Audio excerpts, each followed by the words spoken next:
saacadu markii ay 12 habeenimo ninkan wuxuu fadhiyay qolka fadhiga isagoo daawanayay TV laakiin qolka intiisa kala mugdi ayay ahayd iftiinka kaliya ee muuqdina wuxuu ka soo baxay shaashada TV-ga silma filana xaaskiisa ayaa ka soo baxday qolkii hurdada waxay dhaaday maxaad wali soo jeedaa ay iyadoo hurdaha isa tiri habeen barkii inaad TV-ga cod dheer ku daawatid aadna ku daawatid filmo jinni ah hurdada sidee ayay kaaga soo dhacaysaa Manish wuu qoslay raali noqo Seema maalmahan waxaan waayay filmo gaagaaban oo ku sameeyo filmo horror ah sidaas darteed ayaan filimkan u daawanayaa si aan uga helo fikrad Seema ayaa kursi dhinaciisa yaal ku soo fariisatay hadda hurdadii waa iga tagtay ayay ku tiri aniguna waan kula daawanayaa marka ha cabsanin anaa kula jooge intuu qoslay ayuu yiri anigu ma babaqo labadoodii waxay si wada jir ah u daawanayeen TV-ga laakiin daqiiqada kadib barnaamijkii ayaa silma filaan isku bedelay shaashada waxaa ka soo muuqday muuqaalo meelo cabsi ah isbitaalo burbursan wadooyin madhan iyo qolal gubtay waxaana kaga sii yaabadnaa dhammaan meelaha la tusayay waxay ku yaaleen magaaladooda kadib codnin ayaa TV-ga ka soo yeeray maanta waxaan idin tusayaa meelaha ugu cabsida badan magaalada mid ka mid ah waa kadib Manish ayaa si feejigan dhigta ugu dhigay isagoo dhageysanaya isbitaalkan wuxuu ku yaalaa banaanka magaalada dadka deegaanka waxay sheegaan in ruux waalan ay dhex wareegto gudaha isbitaalka sawir isbitaal gubtay ayaa shaashada ka soo muuqday waxa uu war ku dhahayay ruuxaas ayaa la sheegay inay dishay dad badan dab weyn ayaana ka kacay isbitaalka dad badanna meeshaas ayay ku gubteen Manish wuxuu dhahay bas meeshan fikrada ayaa iga soo baxday Seema ayuu si farxad loogu yiri waxaan helay meeshan filimkayga cusub ku soo duubi lahaa Seema iyadoo hurdahaysay ayay istaagtay waxay ku dhahday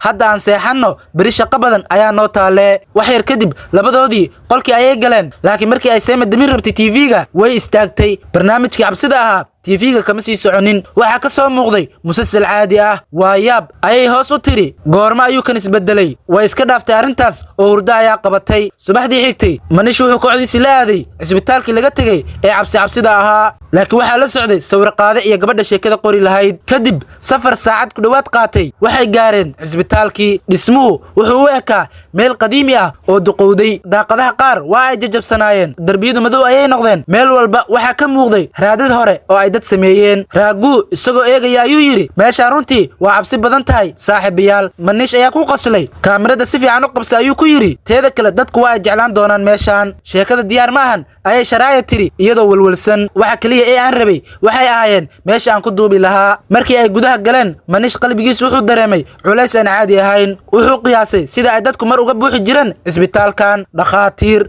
bukaan caruur iyo qoys laakiin hadda waxa jirtay oo kaliya mugdi iyo aamusnaan cabsi ah meeshana waxay noqotay dhamaanteed boor iyo dhas darbiyada hadda saas u taabatid darbigu wuu jabayaa urka gudaha ka jira wuxuu ahaa huur dambas iyo wax qurmay oo ka soo uraya meesha raagu ayaa kaamirada daaray laakiin sawirka waxa ka soo muuqday shaashada wax cabsi ah mugdiga isbitaalka waxa ka soo muuqday wax iyaga oo dhan cabsi geliyay indhahooda kuma aysan arkinin laakiin waxa ay kaamirada duubtay ayaa ahaa waxay ka wada naxeen hooska qolka wuxuu u ekaa sidii wax dhaqdhaqaaqaya shareeya si hoose ayay u tiri meeshan kaamirada dhexdeeda wax kale ayaa ka soo baxaya saddexdoodii si tartiib ayay u socdeen waxay gaareen meesha soo dhaweynta ee weyn boorkii soo dhaweynta weli darbiga ayuu ku dhaganaa talaabooyinkooda ayaa dabaqo dhan ka yeeray laakiin aamusnaanta meesha waxay ahayd mid aad u daran oo cabsi leh waxay xitaa maqli kareen neeftooda midba midka kale albaab meel sare ku yaalay ay si xoog loo furmay saddexdoodii waa istaageen raagu wajigiisa cabsi ayaa laga dareemay wuxuu dhahay